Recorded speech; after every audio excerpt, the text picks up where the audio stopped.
RTGS जो है इसमें कहा तो जाता है कि रियल टाइम में सेटलमेंट होता है, मतलब इंस्टेंट सेटलमेंट होगा, लेकिन कभी कभी कुछ वक्त भी लग जाता है।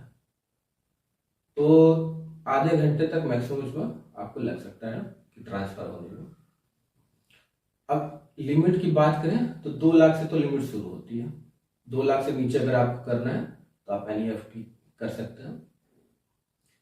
अब मैक्सिमम लिमिट की बात करते हैं, मैक्सिमम लिमिट जो है इसकी कुछ नहीं है।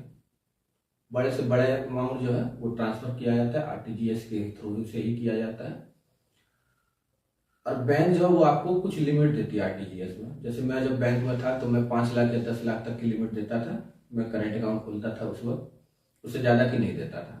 तो 10 लाख से ऊपर अगर ट्रांसफर करना होता है कस्टमर को तो वो बैंक जाएगा और बैंक से ट्रांसफर कराएगा। इसके अलावा अगर आपको कोई बड़ा अमाउंट ट्रांसफर करना है तो मार्च के महीने से पहले कर लें। क्यों? क्योंकि बैंकों का टारगेट होता है कि हमें इतना डिपॉजिट जो जमा करना है करेंट अकाउंट सेविंग अकाउंट मिलाकर। तो मान लीजिए मार्च के आखिरी हफ्ते में आप जाएंगे और कहेंगे कि 5 करोड़ रुपए ट्रांसफर कर दीजिए, तो बैंक जो वो हो सकता है कि मना कर दे। मतलब मना नहीं करेगा, लेकिन कुछ ना कुछ ऐसा वो करेगा कि वो टालेगा आपको कि वो ट्रांसफर नहीं करना पड़े। या कोई बहुत बड़ा बिजनेसमैन कहता 50 करोड़ ट्रांसफर कर दीजिए, तो बैंक टालने की कोशिश करेगा पूरी। क्यों? उसका टारगेट है कि इतना हमको डिपॉजिट दिखाना है। इसलिए बड़ा अमाउंट जब भी आपको ट्रांसफर कराना है मार्च महीने से पहले करा ले। मार्च महीने में बहुत दिक्कत होगी। अब टाइमिंग की बात कर ले, 24 घंटे 7 दिन काम करता है। अब रिक्वायरमेंट क्या होगी इसमें? तो जिसको आपको पैसा भेजना है उस अकाउंट का नाम, उसका अकाउंट नंबर और आईएफएससी कोड, ये 3 चीज आपको चाहिए होगी।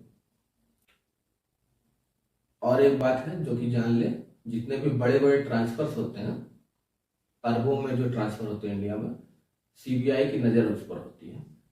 सीबीआई का एक अलग विंग है, वो उस पर नज़र रखता है कि अरबों का ट्रांसफर जितना है वो ट्रैक कर रहा होता है। तो अगर बहुत बड़ा बिजनेस आप करते हैं या फ्यूचर में बहुत बड़ा बिजनेस करेंगे तो आप इस बात का ध्यान रखेंगे कि ये जो है ये ट्रैक कर रहा है। कोई ऐसा नहीं है कि छोड़ दिया है कि कोई मतलब में कुछ होगा तब दिखाया, नहीं, पहले से इस पर नज़र रखा जाता है।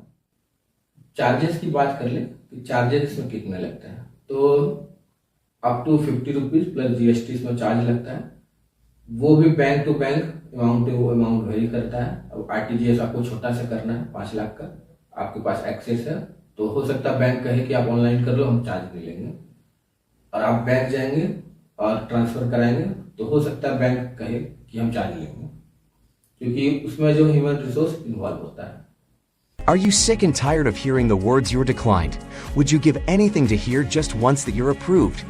Finally, your comprehensive solution is here. Our professional team of experienced and dedicated mortgage loan officers are here to assist you. We will show you how to get the best rates in the business and increase your chances of hearing yes, you're approved.